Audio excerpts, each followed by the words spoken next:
चंद्रदेव नावाचा एक भक्त होता, म्हणजे अन्य पंथाचा होता, पण तो स्वामींच्या इथे नेहमी दर्शनाला यायचा. पण तो कोण होता? त्याला पूर्वी काय देवतेची भजन क्रिया घडली होती, म्हणजे भजनीय होता.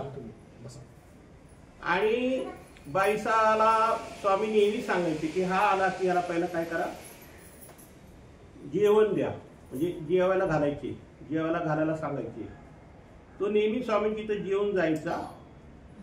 आणि एक दिवस काय झालं, देवाच्या काहीतरी मनात आलं की कुणाला तरी घडवावं, म्हणून देव काय म्हणले की त्याचं नाव होतं चंद्रदेवा, की तुम्ही एक ठिकाणी आम्ही तुम्हाला पाठवणार आहे, तुम्ही तिथं लाडूचं भोजन करून या. ठीक आहे म्हणलं, काय हरकत नाही, मग तुम्ही स्नान करून या. मग तो स्नान करून आला, त्याला गावात पाठवलं आणि जाता जाता एका म्हातारीने त्याला हाक मारलं आणि तिने त्याला लाडूचं भोजन दिलं. म्हणजे ही भजन क्रियाची कार्य आहेत की परमेश्वर कोण्या जीवाला कोणाकडून कशी भजन क्रिया करून घेतली सांगता येत नाही, कारण प्रत्येक जीवाची योग्यता वाढवायची असते. तर अशा प्रकारे अनेक भक्ताकडून अनेक भक्तांना भजन क्रियेने योग्य केली. तसं आता या आजच्या लीळेमध्ये सुद्धा त्या चंद्रदेवाचीच लीळ आहे. या चंद्रदेवाला आता देव काय करतात, खीर भोजनासाठी पाठवतात. पण ती खीर भोजनासाठी कुठं पाठवतात ते आता आपण लीळेमध्ये बघू. भाद्रपदाचा दुसरा पक्ष सुरू झाला. पितृपक्ष म्हणून सर्वत्र आपल्याकडे पितरांना प्रसन्न करण्यासाठी, त्यांच्या अपेक्षा पुरवण्यासाठी व त्यांना त्यांच्या आत्म्याला सुखशांती लाभावी या खुळचट कल्पनेतून पितृभोजन घालण्याची सुरुवात झाली. आता ही जी पद्धत आहे ही आपल्या दृष्टीने थोडीशी कशी आहे, रॉंग आहे, म्हणजे खुळसट आहे, म्हणजे त्याच्यात तथ्य नाही त्या पितृ पक्षामध्ये. परंतु हे अन्य पंथामध्ये पूर्वीपासून कुणीतरी ब्राह्मणांनी सांगितलं किंवा कोणी विद्यावंतांनी सांगितलं की असं असं करा, मेलेल्या माणसाला जेवण घाला, म्हणजे तुमची ती पितृ येतील, जेवून जातील. ही भ्रम त्यांनी काय केलं, सगळ्यांच्या लोकांच्या डोक्यात घालून दिलं आणि तशीच ती परंपरा चालत आली. त्याच्यामुळं लोक हे पितृ घातल्याशिवाय लोकांना समाधान वाटत नाही. त्यांना वाटतं पितृ घातलं तरच आपले पितृ जेवतील, नाही तर आपले पितृ उपाशी राहतील. हा जो गैरसमज किंवा हे जी काही मनामध्ये शंका आहे, हे कसं आहे, एक दुर्भाग्य आहे. म्हणजे याचं काही का संबंध येत नाही अर्थात, कारण जो जीव जातो तो कोणत्या तरी कर्मफळामध्ये असतो. मग काही चांगल्या कर्मफळात जातो, काही वाईट कर्मफळात जातो, पण कुठं ना कुठेतरी तो पडलेला असतो दुःख भोगत. आणि अशा वेळेला तुम्ही जर त्याच्या नावाने जर काय पितृ घातली काय तर त्या जीवाला इथपर्यंत यावं लागते. आता लोक काय म्हणतात, कावळ्याच्या रूपाने आला, आमक्याच्या रूपाने आला, कुत्र्याच्या रूपाने आला. पण हा सगळा भ्रम आहे. कारण आपल्या स्वामीने ह्या गोष्टीबद्दल काय केलं, विवेचन केलेले. आता पुढे बरंच सांगतील आपल्याला. तर खरे तर समाज अंधानुकरण करीत असतो. अशा प्रकारे घातलेला पितृभोजने कोणाच्याही आणि कोणत्याच पित्राच्या आत्म्याला काहीच लाभ होत नाही. हे कोण सांगतं? देव सांगतात. हे जे पित्र घालतात ह्याच्यात कोणालाच काही लाभ होत नाही. पण हा एक समज आहे लोकांचा, म्हणून लोक काय करतात, अज्ञान बुद्धीने अज्ञान दृष्टीने काय करतात, आपली परंपरा आली म्हणून आपलं करायचं म्हणून आपलं पित्र घालत बसतात. प्रत्येक मृतात्मा हा मृत्यूनंतर आपल्या प्रारब्धानुसार भोग भोगीत असतो. बघा, मी तुम्हाला पहिलंच म्हणलं की नाही की प्रत्येक जीवाच्या ठिकाणी काही ना काही प्रारब्धाचे भोग आहेत. कोण मनुष्याच्या जन्माला जातो, कोण कुत्र्याच्या जन्माला जातो, कोण मांजराच्या जन्माला जातो, कोण वाघाच्या जन्माला जातो, कोण सर्प योनीत जातो, कोणी झाडात तुमची झाडं, पशु पक्षी, अनेक जेवढ्या आपल्याला डोळ्यांनी दिसतात प्राणी पशु पक्षी, एवढ्या सगळ्या ठिकाणी हा जीव भटकत असतो. आणि अशा ठिकाणी हा भोग भोगत असतो, प्रारब्धाचे भोग, दुःखाचे भोग. तो त्यावेळी कोणत्या योनीत कोणते भोग भोगत असेल हे कुणालाच सांगता येत नाही. आणि खरी गोष्ट आहे, आपले माता पिता जरी असले आणि ते गवताच्या रूपाने आले आणि ते आपण गवत तुडवत जातो, म्हणजे आपल्यालाही माहित नाही की आपले माता पिता आहेत का, आजे पंजे आहेत का, खापर पंजे आहेत का, कोण आहे ते आपल्याला सुद्धा माहित नसतं. पण अदृष्टपर काही अशा घटना घडतात की एखाद्या पशु पक्षाला मारलं तरी तो आपले कोणतरी पूर्वी काहीतरी नात्यातला किंवा संबंधातला असतो, पण आपल्याला माहीत नसतं. आपण ते पशुपक्षी मारतो, खातो. अनेक प्रकारे अनेक मार्गाने ह्या जीवाकडून काही ना काहीतरी वाईट घटना घडतच असतात. कदाचित तो संत क्रियेत प्राप्त झालेला असतो. एखाद्या तो देवतेच्या फळाला जातो. तुम्ही इथं पित्र घालणार, तो देवतेच्या फळाला जाणार, तिथं काहीतरी सुख भोगत असेल, त्या सुखातून ती देवता काय करते, त्याला त्याच्या नावाने तुम्ही पित्र घातले की त्याला ती देवता ओढून आणते. म्हणजे सुखात पडलेल्या जीवाला परत दुःखात ओढायला आपण निमित्त कारण होतो. हे सगळं अज्ञानाची गोष्टी आहेत. एखादे महान सुखफळ भोगत असेल किंवा कुकर्माचे नरकफळ भोगत असेल, अथवा मनुष्य खालील पशुपक्षादिकांच्या झाडाझुडपादिकांच्या नरकयोनीला गेला असेल. काय वेळेला एखाद्या मायेच्या फळाला जातो, कोणी भैरवाच्या फळाला जातो, कोणी क्षीराब्दीच्या फळाला जातो. अनेक फळं आहेत देवतेची. त्या फळातून ती देवता काय करते, तुम्ही इथं पित्र घातले की त्याला त्या सुखा फळातून काढून त्याला परत दुःख फळात घालते. म्हणजे याला कारणीभूत कोण झालं, आपणच झालो. पण आपल्या मनाला समाधान का वाटते नाही ना, आपण पित्र घातले म्हणजे आपले आई वडील तृप्त झाले. तुमच्या पित्राने कोणी आई वडील तृप्त होत नाही, तो त्याच्या कर्माने तृप्त होईल. त्यांनी चांगले कर्म केलं तर त्याला देवता कुठे चांगल्या फळाला नेईल, पण त्यांनी वाईटच कर्म केले तर त्याला ती वाईटच फळाला जावं लागेल. तर तुमच्या हातात काय नाही तृप्त करण्याचं. मनुष्य खालील आहे, पशुपक्षी आहेत, झाड योनी आहेत. नाहीतर त्याच्या भाग्याने एखाद्या वेळी त्याला मनुष्य देह लाभला असेल, अंतर अनंत जन्मात जोडलेले कर्मफळापैकी त्याचे कोणते ना कोणते खरं फळ असेल, हे कोणाला सांगते. काळ तो मनुष्य जन्माला मी गेलेला असेल, मग आता तो तिकडे जर मनुष्य जन्माला गेलेला आहे आणि तुम्ही त्याच्या नावाने इथे पित्र घालता, म्हणजे त्या जीवाला तिथं काही ना काहीतरी ती देवता दुःख भोगवते. का तुझ्या नावाने तू इथे असा हे चालले, उद्योग चालले. म्हणजे जे आपल्याला काही शारीरिक मानसिक वाचिक जे काही आपल्याला दुःख भोगावे लागतात ना, काही स्वप्नामध्ये, काही बोलाचालीमध्ये मन दुखलं जातं, काही शारीरिक घातपाताने दुःख भोगलं जातं. अनेक प्रकारची दुःख आहेत. हेही देवता कोणत्या ना कोणत्या कारणाने, कोणत्या ना कोणत्या प्रकाराने ही देवता दुःख भोगवत असते.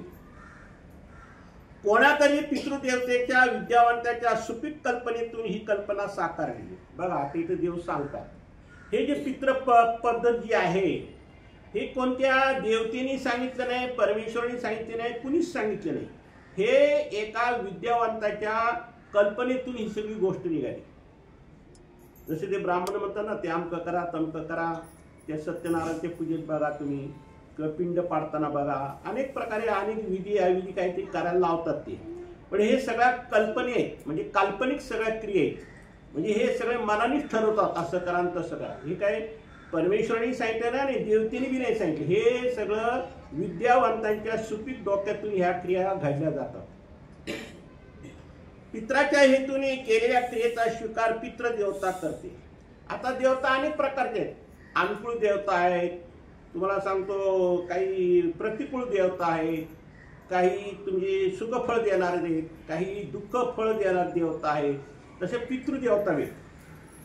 भगवद्गीतेत सांगितले ना श्रीकृष्ण महाराजांनी अर्जुनाला, यांती देवा व्रता देवान पितृणी यांती पितृव्रता भूतानी यांती भूते ज्या यांती मध्या जिनोपिमा. आता लोक काय म्हणतात, काय नाव कोण्याही देवाची भक्ती केली तरी मोक्ष मिळतो. पण हा एक गैरसमज आहे. कोणत्याही देवी देवतेच्या भक्तीने मोक्ष मिळत नाही किंवा ईश्वर प्राप्ती होत नाही. त्याला ईश्वराचीच भक्ती करायला पाहिजे, त्यालाच ईश्वराचं फळ.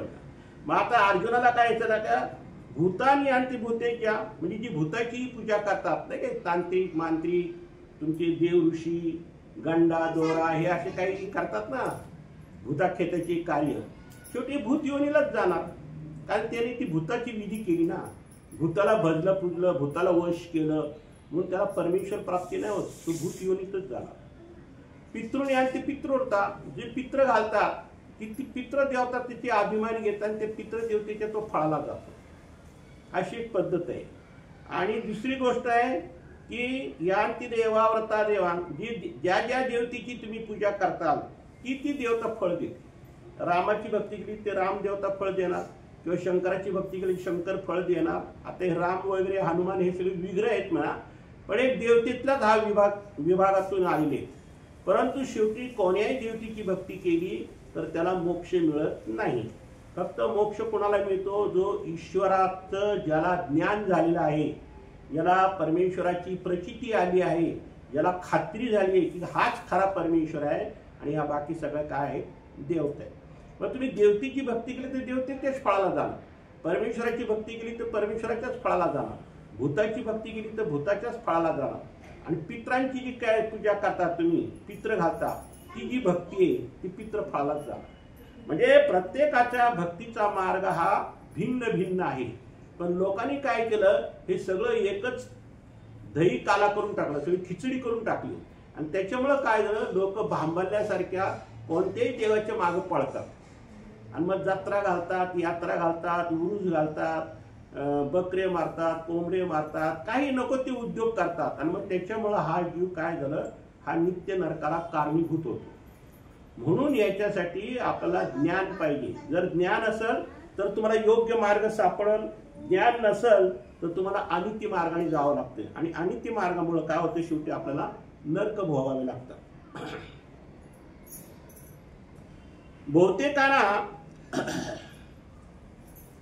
बहुतेकांना आपल्या पूर्वजन्मीची आस्था असतेच अशी नाही. आता आपण मागच्या जन्मी कोण होते का प्रत्येकाला माहिती नाही. प्रत्येकाने प्रत्येक जन्म भोगलेले आहेत. कुत्र्या, मांजराचे, पशु पक्ष्याचे, झाडाचे, तुम्हाला सांगतोय गटारातले किडे, जे काय आपण डोळ्यांनी पाहतो हे सगळे जन्म आपण घेतलेले आहेत आणि परत पुढे तिथंच जावं लागणार आहे. म्हणून देवाने काय असलं, इथं कुठेतरी खंडन व्हायला पाहिजे, इथं कुठेतरी थांबलं पाहिजे, हे नरक आपले चुकले पाहिजे. याच्यासाठी ईश्वरा स्वतः अवतार घेतात, या जीवाला ज्ञान देतात. मग काही जीव त्या ज्ञानाप्रमाणे वागतात, काही जीव वागत नाहीत. जे ज्ञानाप्रमाणे वागले त्यांना मोक्ष होतो, जे ज्ञानाप्रमाणे नाही वागले ते नरकात जातात. म्हणजे देव काय म्हणतात की ह्या जीवाला हे नरक काही चुकत नाही, हे भोगावंच लागतं. पण धाक मात्र प्रत्येकालाच असतो. त्यांनी रुष्ट होऊन आपले काही वाईट करू नये याची प्रत्येकाला भीती असते. मग आता ही रूढ अशी पडली की नाही नाही बाबा ते पित्र घातलंच पाहिजे, नाही पित्र घातलं तर आपण काहीतरी आपल्यावर अनिष्ट उडवलं जाईल, उपास केलाच पाहिजे, नाही उपास केला तर काहीतरी आपल्याला होईल. ही जी भीती मानामध्ये रूढ झाली आहे, या भीतीपोटी, या भीतीपायी ही लोक काय करतात? देवी देवतेची विधी करतात. नाही ते बोकड मारलंच पाहिजे, नाही बोकड मारलं तर ती देवता कोपल आपल्यावर. हे जे भ्रम आहे किंवा ही जी भीती आहे किंवा हा जो अज्ञानपण आहे, या अज्ञानामुळं हा जीव काय होतो? अनिष्ट मार्गाला जातो आणि त्याला इष्ट मार्ग सापडत नाही. म्हणून ही प्रथा रुजवली आहे आणि समाज बी रूढ झाला. आणि त्याच्यामुळे काय झालं? ही समाजामध्ये रूढ पडून गेली. जसं आता ते गणपतीची 10 दिवस पूजा करतात, 10व्या दिवशी त्याला पाण्यात बुडवतात. या अशा काही ज्या क्रिया आहेत, हे सगळ्या क्रिया कशा आहेत? योग्य नाही, अयोग्य आहे. परंतु रूढ पडल्यामुळं लोकांना ते करणं भाग पडतं. पण ह्याचा कोणी विचार करत नाही की असं का करायचं, असं कोणी सांगितलं, ह्याला सिद्धांत काय, ह्याला पुरावा काय, असं कोणीच बोलायला तयार नाही. आणि ते न बोलल्यामुळे या जुन्या रूढीप्रमाणे लोक अज्ञान बुद्धीने वाटेल तसं, मनाला येईल तसं वागत राहतात. आणि हा जीव काय होतं? नरकाला निमित्त कारण होतं. म्हणजे नरकातच जावं लागतं त्याला.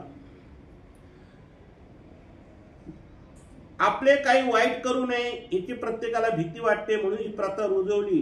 परंतु समाजात बी रूढ झाली. पण तिच्यामुळे झालाच तर क्रिया करणाराचा लाभ होतो, ते त्याने यथायुक्त क्रिया केली असेल तर. आता पित्र घालण्याची प्रथा आहे, ही देवतेची विधी आहे, ही पाडणाऱ्यांनी पाडली विधी, हा विषय वेगळा आहे. पण याच्यात काहीतरी थोडाफार लाभ होतो. व तो कोणाला लाभ होतो? जो अन्य पंथाचा आहे, देवता भक्त आहे त्याला, परमेश्वराच्या भक्ताला नाही. परमेश्वराच्या भक्ताला हा नियम नाहीच आहे. ही जी देवता भक्ती करणाऱ्या लोकांसाठी हे प्रकार सगळे चालले. थोडाफार लाभ होतो. म्हणजे काय लाभ होतो पहा. पितृदेवता फळ देते पूर्वजांना, त्यामुळे कोणताही लाभ. क्षणभरी सुख दिले नसेल, वेळेवर 2 घास खायला कधी घातले नसतील तर त्याचा मृत्यूनंतर किती ब्राह्मण भोजन घातले आणि किती पंचपक्वान्न पित्रांच्या नावाने लोकांना जीवन घातले तरी त्याचा आत्मा संतुष्ट थोडाच होणार. देव काय म्हणतात? आता पितृदेवता ती पितृफळ देतं, हा विषय वेगळा आहे. परंतु आता जे आई बापाच्या नावाने पित्र घालतात, खरंच या मुलाने आई बापाने नीट सांभाळलंय का? त्यांना नीट खाऊ पिऊ घातलंय का, त्यांना कधी त्यांची काळजी घेतली का, त्यांना उपाशी पोटी मारलं किंवा तुमच्या पैशासाठी त्रास दिला, इस्टेटीसाठी, प्रॉपर्टीसाठी, धनासाठी, आई वडिलांना छळलं, अशा छळणारा, अशा त्रास देणारा, अशा आईबापाचा उपासमार करणाऱ्या लोकांना कसं काय चांगलं फळ मिळणार हो? तुम्ही ब्राह्मणाला जीव घाला तिकडं, नाही तर 1000 ब्राह्मण घाला, नाही तर 500 ब्राह्मण घाला, त्याला काहीच उपयोग होत नाही. फक्त देवतेचं त्याला फळ होईल, ते ब्राह्मण लोकांना खाऊ घातलं किंवा देवतेला खाऊ घातलं म्हणून ती पितृदेवता फळ देईल. पण नरक जे भोगायची ते नरक ह्यालाही म्हणजे याच्या आई वडिलालाही चुकत नाहीत, ते पित्र घालणं म्हणजे आपण ज्याच्या नावाने पित्र घालतो त्यालाही चुकत नाहीत, आणि जो घालणारा मुलगा आहे त्यालाही चुकत नाही. म्हणजे याच्या दोघालाही नरक आहे. फक्त हे वरवडे लोकांना दाखवायसाठी, जगाला दुनियाला दाखवायसाठी ही क्रिया करतात, पण या क्रियेमध्ये यांना काहीच फळ मिळत नाही. आणि जरी फळ मिळालं तर ती देवता थोडंफार फळ देते ना, असं नाही की तेव्हा खाऊ पिऊ घातलं, लोकांना तृप्त केलं म्हणून, पण त्याला काही मोक्ष मिळतो असा त्याचा अर्थ नाही होत.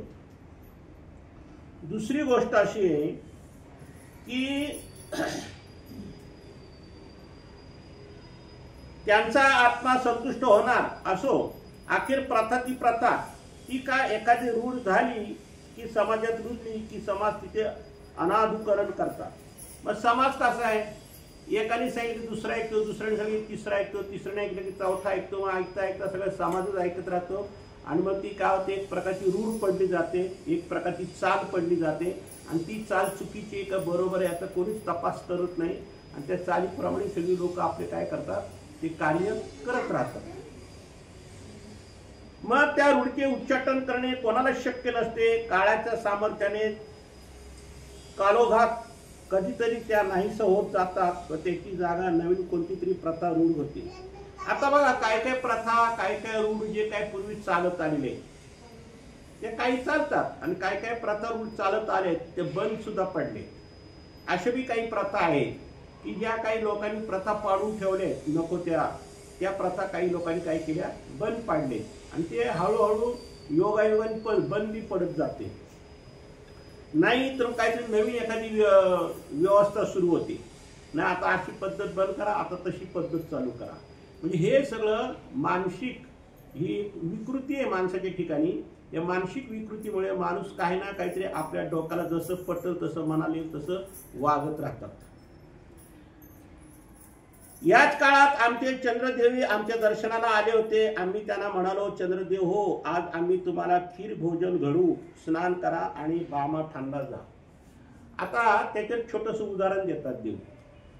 हे चंद्रदेवाचं मी तुम्हाला काल लाडूची जी कथा सांगितली तसं आज ह्या चंद्रदेवाला देव खीर भोजनासाठी पाठवतात. मग त्या चंद्रदेवाला काय म्हणतात की चंद्रदेव तुम्ही आता आमच्या दर्शनाला आले खरे, परंतु आता आज तुम्हाला काय करू, आम्ही खीर भोजन, खीर तुपात आणि खिरीचं तुम्हाला भोजन आम्ही आज खाऊ घालू. पण तुम्ही काय करा, पहिलं स्नान करून या. कारण ब्राह्मण लोकांमध्ये कसं असतं, त्यांची विधी आहे की कोणतं देवी देवतेचं कार्य करायचं म्हणलं तर पहिलं स्नान करणार.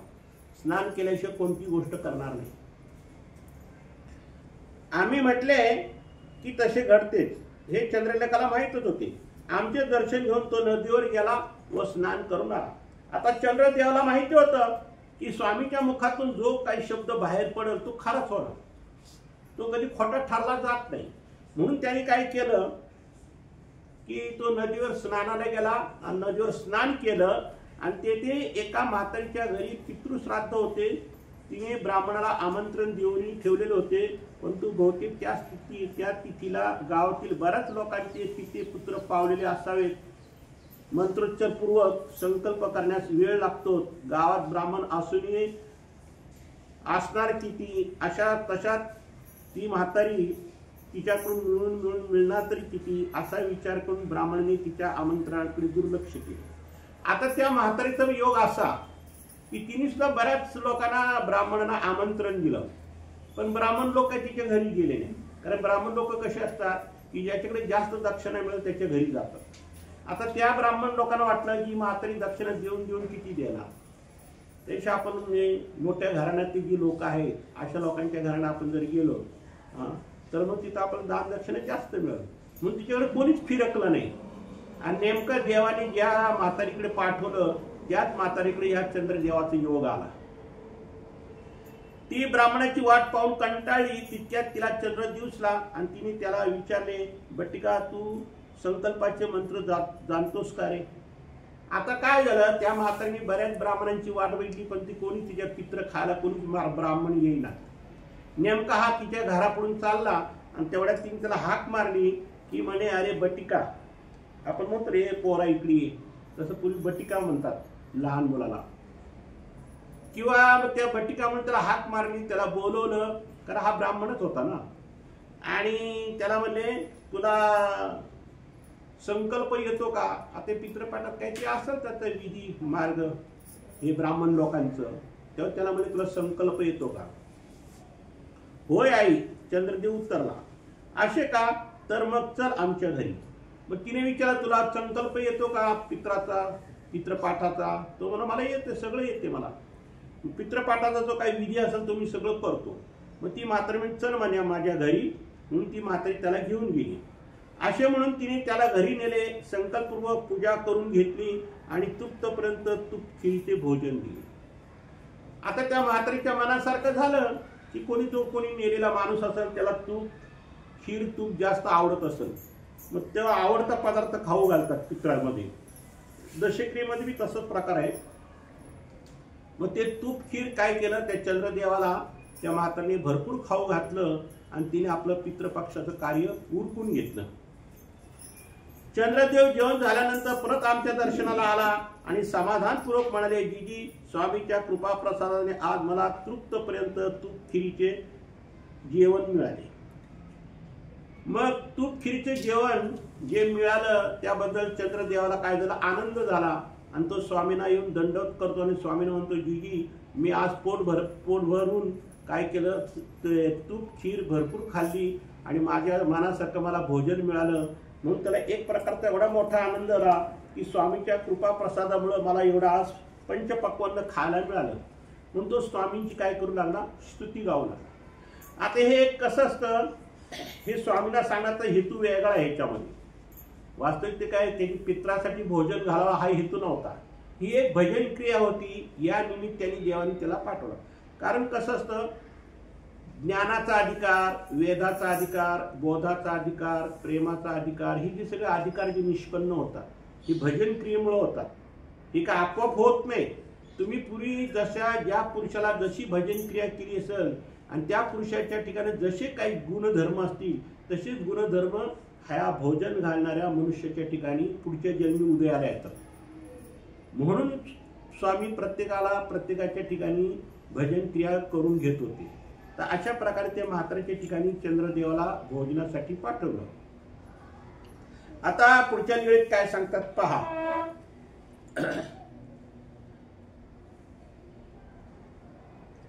या पितृभोजनापायी आमच्या नागदेवावर आणि नातोबावर भलताच प्रसंग ओढवला होता. बघा, आता हे पित्र घातल्यामुळं आपल्याला कोणता दोष लागतो हे कोणासाठी सांगतो मी, आपल्या इथल्या दैवराटी म्हणजे परमेश्वर भक्ती करणारा. परमेश्वर भक्ती करणार म्हणजे आपल्या मानभाव पंथीयांसाठी आपल्या देवानी अशा 2 भक्तांना कठोर शिक्षा दिलेली पित्राचं खाल्ल्यामुळं.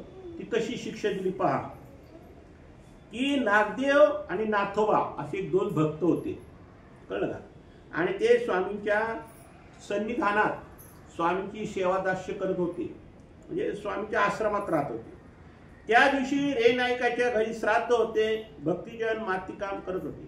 हा रे नाईक हा एक कोणतरी मोठा कार्यकर्ता पुरुष होता राजकारणातला त्या काळात. मग आता हा मोठा पुरुष असल्यामुळं त्याचा मोठा दबदबा होता त्या भागात आणि असा दबदबा असल्यामुळं हा स्वामींच्या नेहमी दर्शनाला यायचा आणि स्वामींना प्रेमाने भेटायचा, विचारपूस करायचं, स्वामीने काय लागलं तर त्यांची व्यवस्था करायचं. अशी याच्या ठिकाणी सेवादास्याचं त्याला एक परमेश्वराच्या ठिकाणी आवड होती. आणि असा हा भक्त नेहमी काय करायचा, स्वामीच्या दर्शनाला यायचा. आणि योगायोगाने पितृपक्ष सुरू झाला आणि श्राद्धाचं कार्य या रेम नाईकाच्या घरी ठरलं. भक्तिजन माती काम करत होते. नागदेव आणि नाथोबा आमच्या सर्वाधिक जवळकीचे आणि आपलेपणाचे असल्यामुळे रे नाईका त्यांच्याविषयी विशेष भाव होता. आता नाथोबा आणि नागदेव हे पट्ट शिष्य आणि स्वामीच्या सन्निधानात सगळं कार्य कोणतं काय असं पुढाकार सगळ्या ह्यांच्या हातात. त्याच्यामुळं रेम नाईकांची बी त्या दोघांवर जास्त श्रद्धा होती की हे आपल्या स्वामीचे पट्ट शिष्य आहेत. मग ते सुद्धा काय करायचे, या दोघांना थोडं मानपान द्यायचे, मोठेपणा द्यायचे. रेम नाईकांना त्याच्याविषयी विशेष भाव होता. असे विशेष भाव होता. असे पितर जर आपल्याला लाभले तर आपल्या पित्याचे कल्याण होईल असं कोणाच्या मनात आलं, रेम नाईकाच्या. की हे जे पितर आहेत म्हणजे आता पित्र घालायचे ना, ते पितर झाले म्हणजे भोजन खाणारे झाले आणि आपले त्यांना श्राद्ध म्हणजे त्यांच्या आपल्या आई वडिलांच्या नावाने करायचे. मग आपल्या आई वडिलांचं काय होईल, त्यांना ते भोजन मिळेल. कारण चांगल्या ज्ञानीच्या ठिकाणी खाऊ घातलं तर चांगले पात्र उठले जातात. जसं आपण नाही का दशक्रिया घालतो, एखादा ज्ञानी एखादा विद्वान एखादा आचरवंत पुरुषाच्या ठिकाणी जरी क्रिया केली तर ते दुःखाचं भांड फुटतं. कोणाचं, जो मेलेला माणूस आहे ते. म्हणून लोक काय करतात, चांगल्या ज्ञानीच्या ठिकाणी पात्र घालतात. आता परिस्थिती काय झाली सध्या आपल्या पंथामध्ये, सरसकट कोणी दशक्रिया खायला लागले, पण त्याचा काय उपयोग होत नाही. दशक्रिया हे खरं ज्ञानीच्या ठिकाणी, विद्वानाच्या ठिकाणी, आचरवंत पुरुषाच्या ठिकाणीच क्रिया व्हायला पाहिजे. मग यांच्या मनात, रेम नाईकाच्या मनात आलं की हे जर आपल्याला पितर मिळाली, कोण, नागदेव आणि नाथोबा, आणि ह्यांना जर आपण ह्यांना नेलं तर आपलं पित्र कार्य सिद्धीला जाईल असं याच्या मनात याचा असं समज झाला रेम नाईकाचा. म्हणून तो त्या मनात काय विचार करतो की आपल्या आई वडिलांचं कल्याण होईल असा विचार करून तो त्यांना रीतसर आमंत्रण देण्यासाठी गेले व म्हणाले, नागदेव भट्टो आणि नाथ भट्टो, आज आमच्या घरी श्राद्ध आहे, तुम्हाला आमंत्रण देण्यासाठी आलो आहे, तरी तुम्ही पित्रांचे जेवायला यावे. ह्याने काय केलं रेम नाईकांनी की स्वामीची परवानगी नाही घेतली, डायरेक्ट ह्यांच्याकडेच आले. कारण त्यांना माहिती आहे स्वामीची परवानगी घ्यायला निघेल तर स्वामी परवानगी देतात नाही देतात काही भरोसा आहे. मग त्याशी आपण यांना काय करू, परस्पर ह्यांनाच आपण पटू, ह्यांनाच तयार करू आणि ह्यांनाच आपण काय करू, पित्र करून ह्यांना पित्राचे जेवायला घेऊन जाऊ असं रेम नाईकांनी मनामध्ये विचार केला. आणि तो डायरेक्ट ह्यांना म्हणला की माझ्या घरी श्राद्ध आहे तर तुम्ही जेवायला यावे. असे आता नियम कसा असतो की आश्रम असो, मठ असो, मंदिर असो, जो मेन माणूस आहे त्याला पहिले विचारतात, मग बाकीच्यांची परवानगी घेतात. पण यांनी स्वामींना न विचारता यांनी परस्पर नागदेवाला नाथोबाला विचारलं. नागदेव तर आमच्या आज्ञेशिवाय काहीच करत नसे. आता नागदेव असा होता की स्वामींच्या आज्ञेशिवाय कोणती गोष्ट करत नव्हता. जे काही करायचं असेल ते पहिली स्वामीची आज्ञा घेणार मगच करणार. त्यामुळे तो स्पष्टपणे रेम नाईकाला म्हणाला, भट्टो अहो आम्हाला कशाला सांगता, आम्हाला कशाला सांगत आहात, जाऊन स्वामींना विनवा की त्यांनी पाठवलं तर आम्ही येऊ, नाही तर नाही. आता हे नागदेवाचं म्हणणं बरोबर होतं. नागदेवाचं काय म्हणणं होतं की तुम्ही स्वामींची परवानगी घ्या, मग आम्ही तुमचे पित्र खायला येऊ, तुमच्या श्राद्धाला येऊ. पण स्वामीची जर परवानगी नसेल तर आम्ही येणार नाही. कारण कसं असतं, परमेश्वराची कृपादृष्टी असल्यामुळं पित्र खाणाऱ्याला बी त्रास होत नाही आणि त्या मोठ्या ज्ञानीच्या किंवा मोठ्या परमेश्वराच्या ठिकाणच्या परवानगीशिवाय खाणं सुद्धा अयोग्य आहे. आता वास्तविक देवाचा हेतू नव्हता यांना पाठवा म्हणून.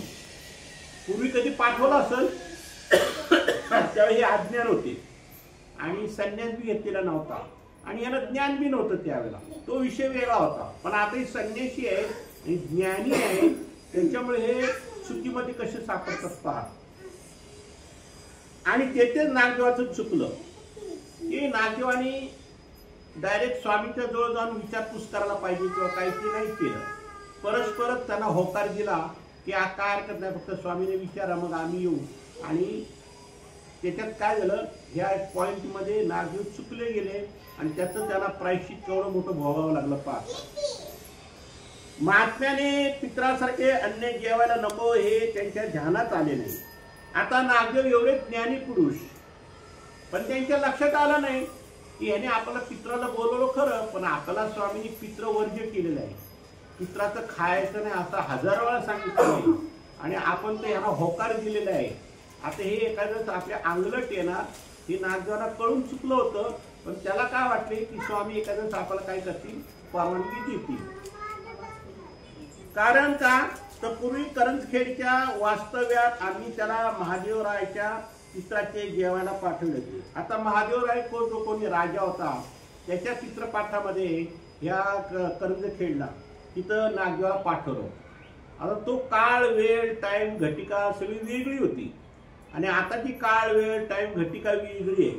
त्यावेळी अज्ञान दृष्टीमधली होती, आता ही ज्ञान दृष्टीमधली आहे. त्याच्यामुळं ह्यांना किती त्रास भोगावा लागला पहा.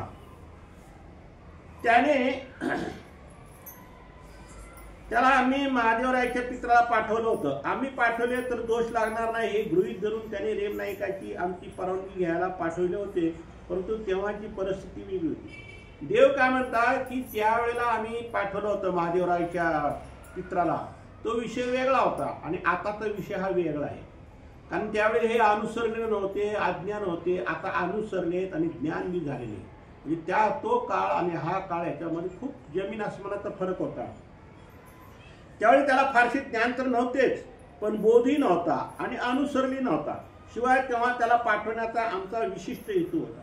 आणि त्यावेळी देवाने स्वतःहून का पाठवले याच्या पाठीमागे देवाचं काहीतरी हेतू असतो. परमेश्वराचा हेतू हा कोणीच जाणू शकत नाही. परमेश्वराच्या काही गोष्टी अशी हेतू असतात, कोणाला कोणाकडे पाठवायचं, कोणाला कोणाकडे का पाठवायचं नाही हे परमेश्वरच जाणो, हे जीवाला नाही समजू शकत.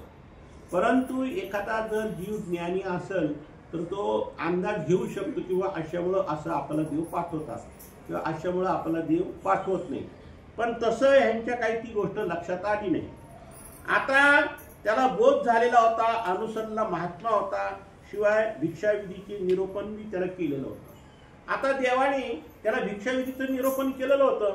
कोणाच्या घरी भोजन करावं, कोणाच्या घरी भोजन करू नये, कोणाच्या घरी भिक्षा मागावी, कोणाच्या घरी भिक्षा मागू नये, अशा बऱ्याच विधीचं देवाने काय केलं होतं, या नागदेवाला निरूपण केलं होतं.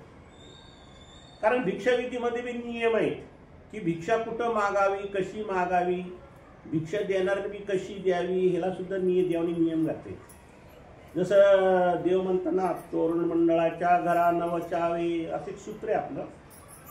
ज्या घराला तोरण मंडळ बांधलेले आहेत, मंडप घातलेले आहेत, झालर बांधलेले आहे, असं काही सुशोभित रांगोळ्या काढलेल्या आहेत, अशा ठिकाणी देवानी भिक्षा मागू नये सांगते. त्याला कारण आहेत. काय कारण आहे? एक तर कारण तोरण मंडळ कोणाकडे असतं, जास्त करून लग्न सराईमध्ये असतं. काही लोक वाढदिवसाला करतात, काही लोक कशा ज्याच्या आपल्या देवी देवतेच्या काही विधी असतात, देवी देवतेचं काय उत्सव कार्य असतं, यात्रा, उरूस, जत्रा, असे अनेक प्रकारे असतात. तर अशा वेळेला सुद्धा आपल्याला देवाने भिक्षा वर्ज्य केली. आता उद्देशी घराण्याचा विषय वेगळा आहे, पण हे अन्य पंथाचं देव सांगतात. किंवा एखादी स्त्री काय सारवत असेल घर आपलं, तर तिथं सुद्धा भिक्षाविधी करू नये. कारण शेण सरवताना अनेक जंतूची काय होती, तिथे हिंसा होत असते. तिथं आपल्याला भिक्षाविधी देवानी वर्ज्य केली. ज्या ठिकाणी एखादा स्त्री पुरुष गप्पा मारत असेल तिथं भिक्षा मागायची नाही. ज्या ठिकाणी एखादी स्त्री आपल्या बाळाला स्तनपान करत असेल तिथं भिक्षाविधी करायची नाही. ज्या ठिकाणी कुठं भांडणं चालली असेल त्या ठिकाणी भिक्षाविधी करायची नाही. असे 26 प्रकार आहेत. एवढं सगळं चुकून आणि चौवर्णी भिक्षा, मग ते ब्राह्मण असो, क्षुद्र असो, वैश्य असो, क्षत्रिय असो, कोणी असो, चौवर्णामध्ये भिक्षा मागायची. पण हे सगळं सोडून ज्या ठिकाणी आपल्याला रिक्त असं घर दिसेल की तिथं काही आपल्याला दोष दिसत नाही, अशा जर घरी भिक्षा केली तरी भिक्षा सात्विक. आणि जे मी आता सांगितलेले आहे अशा ठिकाणी एखाद्या स्त्रिया केस विचारतात, वा मारतात, अशा काही क्रिया करतात. अनेक विचित्र घटना दिसतात प्रत्येकाच्या घरोघरी. मग अशा ठिकाणी आपला देवानी भिक्षाविधी करायला सांगितली नाही, कारण तिथे हिंसा चालत असते. आणि ती भिक्षाविधी आहे ती हिंसक भिक्षा, म्हणजे तामस भिक्षा. आणि त्या भिक्षेमुळे आपल्याला काय होतं, विघ्न येतात.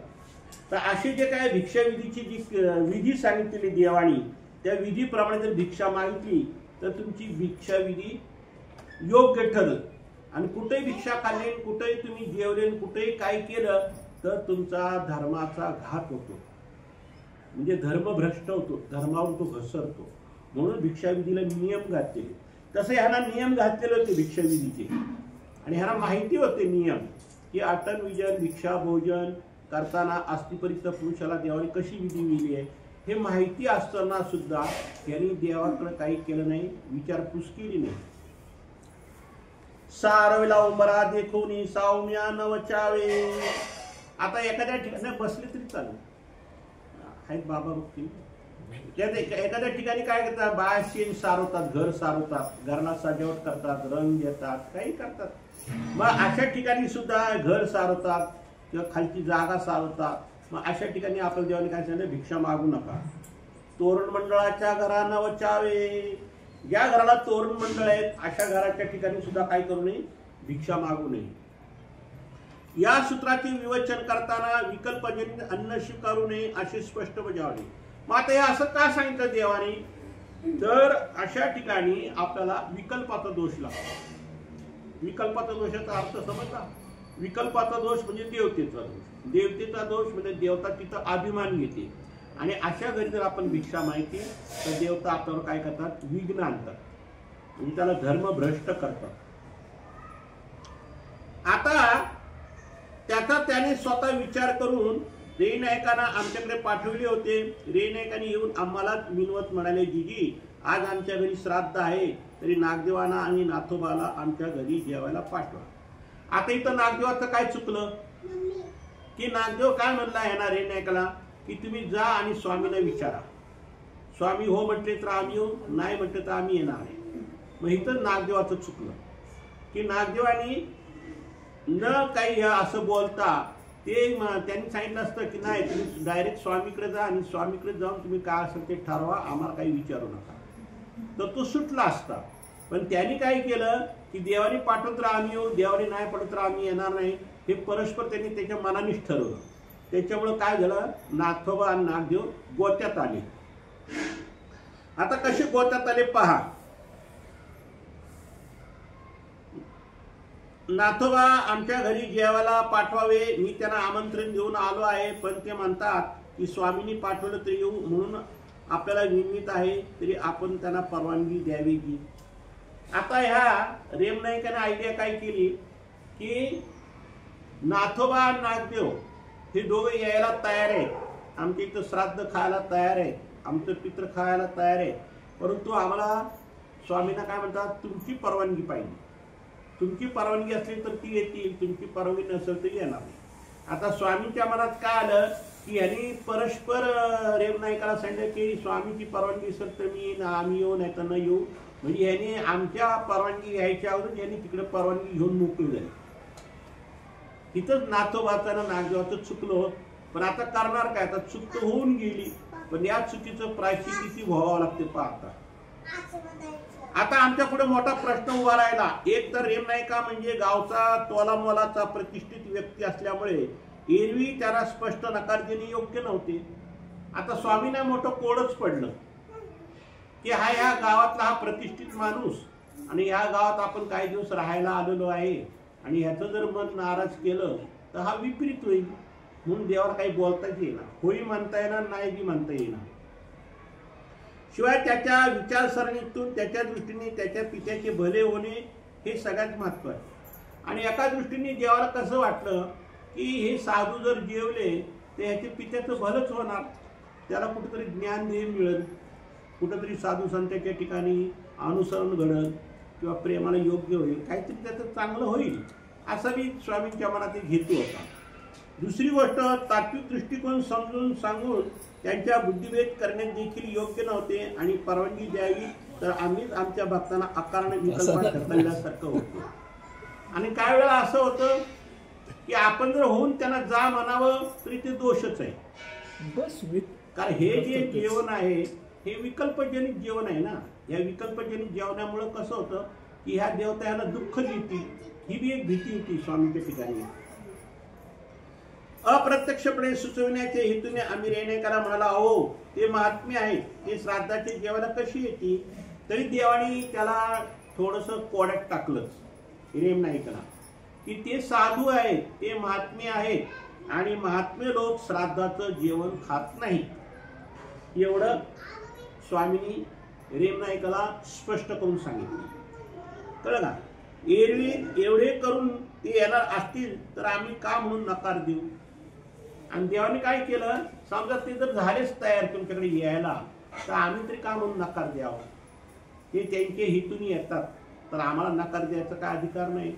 असं देवाने सुद्धा काय केलं, त्याच्यातून अंग काढून घेतलं, किंवा आता त्यांची जर इच्छा आहे तर जाऊ द्या, तुम्ही त्यांना घेऊन जाऊ शकता.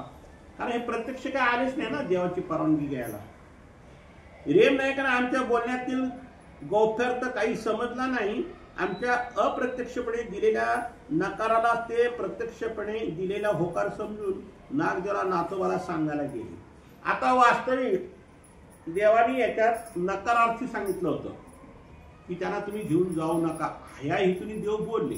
पण ह्या रेमनाईकाने काय केला, नकारार्थीचा विषय बाजूला ठेवून होकारार्थी म्हणजे स्वामींच्या या गोष्टीला सहमत आहे असं समजून ते लगेच नाथोबाकडे नागदेवाकडे गेले.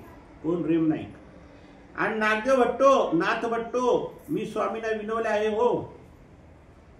आणि त्यांना काय सांगतात की तुमची दोघांची मी नावं स्वामींजवळ सांगितली आहेत आणि स्वामींनी ह्या गोष्टीला होकार दिला आहे असं त्यांना सांगितलं.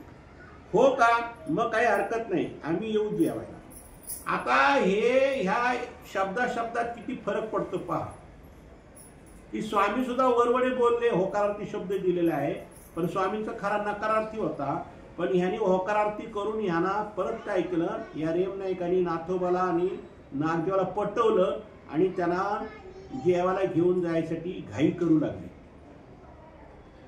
ते कबूल करीत म्हणाले. त्यानंतर मातीकाम आटोपल्यानंतर नागदेव नाथोबा अंग धुवायला गेले. आंघोळ करून येतच होते तोपर्यंत रेमनाईकांच्या घरी सगळी सिद्धता झाली. आता हे आंघोळीला गेले. आंघोळीवरून येतात क्षणी रेमनाईक घरून परत आले आणि त्या पित्राचं जे काय जेवणाचं जे काय क्रिया जी होती ते काय केली, त्यांची सगळी पूर्ण तयारी झाली, सिद्धता झाली, म्हणजे सगळी तयारी झाली. आणि ते त्यांना बोलविण्यासाठी आले. दारवंटाजवळ परस्परांची भेट झाली. तेवढ्यात काय झालं की ह्या रेमनाईकांनी काय केलं, नाथोबाला नागदेवाला स्वामीपर्यंत जाऊच दिलं नाही. परस्पर त्या मठाच्या बाहेर दारातच काय केलं, त्यांना गाठलं आणि परस्पर दारातूनच त्यांना काय केलं, घरी घेऊन गेले. रेमनाईक त्याला घाई करीत म्हणाले, चला चला नागदेव भट्टो, नाथ भट्टो, उशीर झाला आहे, सगळी तयारी झाली आहे, ब्राह्मणी येऊन बसले आहे, तुमची येण्याची वाट पाहत आहेत, चला. बघा कसे अडकले. म्हणजे स्वामीची भेट सुद्धा होऊ दिली नाही. त्यांनी जर स्वामीची भेट घेतली असते तर यदा कदाचित हा दोष टाळला असता. पण रेमनाईकाला माहिती होतं हे जर स्वामींजवळ गेले की परत काहीतरी फिसकटल आणि परत काहीतरी माझ्या पितृपाठाला जी येणारे हे दोन महात्मे ती येणार नाहीत आणि मग माझं कार्य काय होईल, अधुरं राहील. म्हणून या रेमनाईकांनी घाई गडबड करून त्यांना बळजबरीने गोड बोलून जबरदस्तीने जेवायला नेलं. अहो फारच उशीर झाला आहे, ब्राह्मण खोळंबून बसले आहेत, चला आशेष चला. मग ते सांगितले तुमच्यामुळे खोळंबा झाला आहे, तुमच्यामुळे ती लोक बसून राहिले आहेत, तुम्ही आल्याशिवाय ते ब्राह्मण लोक जेवणार नाही, असं काहीतरी बोलून या नाथोबाला नागदेवाला पटवून या रेमनाईकांनी काय केलं, त्या दोघांना घेऊन गेले.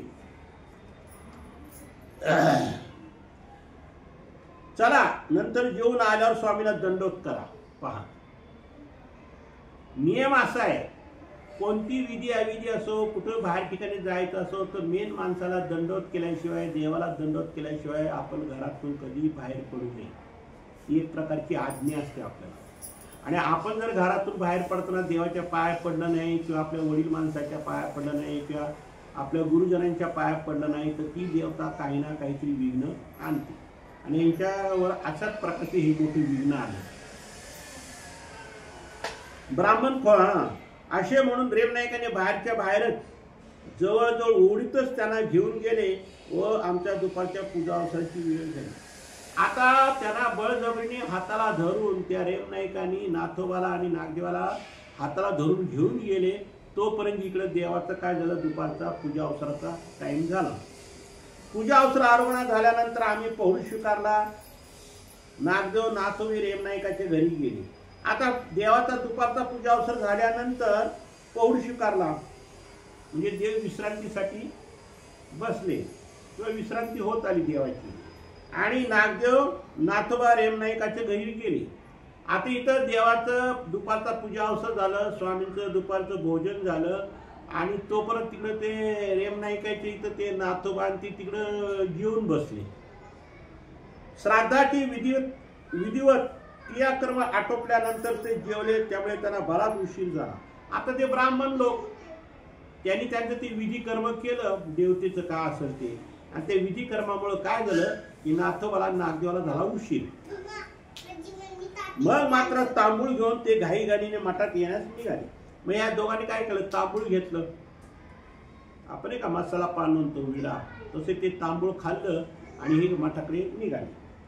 त्यांनी येण्याची वेळ होतात उपहूड स्वीकारून आम्ही उंच मठावर पूर्व सोंडीच्या पूर्वेच पूर्वाभिमुख आसन स्वीकारले. मग तेवढ्या वेळामध्ये देवाची विश्रांती बी झाली दुपारचं, देव उठून बी बसले आणि देव सिंहासनावर पूर्वाभिमुख बसले आणि ह्या दोघांची वाट पाहत बसले. कोण? देव. औसाला आज्ञापित म्हणालो, नायका आता वानरा आणि मंडळीत येतील, जा दरवाजे बंद करून घ्या, त्यांना आत येऊ देऊ नका. आता केवढं मोठं संकष्ट बघा. ही औसा एक कडक स्त्री होती, नाथ संप्रदायातून आलेली होती. थोडी हट्टी बी होती, तरकटी बी होती, रागीट बी होती. काय वेळेला कसं आहे, तिचं चुकलं की नागदेव तिला खार काढायची किंवा तिला मठातून बाहेर काढून द्यायची. असं आधीमध्ये कशावरून तरी व्हायचं शिक्षा एकमेकाला. मग आता तो बदला घ्यायसाठी या नायकाला म्हणजे औसाला तेच पाहिजे होतं की देवाने काय परवानगी तिला दिली की हे जे दोघं जरी येणार नागदेव आणि नाथोबा यांना मठात आत येऊ देऊ नका आणि आले तर दरवाजा बंद करा. आता तिला तेच पाहिजे होतं, वाचपा काढायचा कसा तरी. आपण नाही का एकामेकाचा वाचपा काढायसाठी काहीतरी वाट पाहतोच ना, तसं हिनी वाट पाहिली.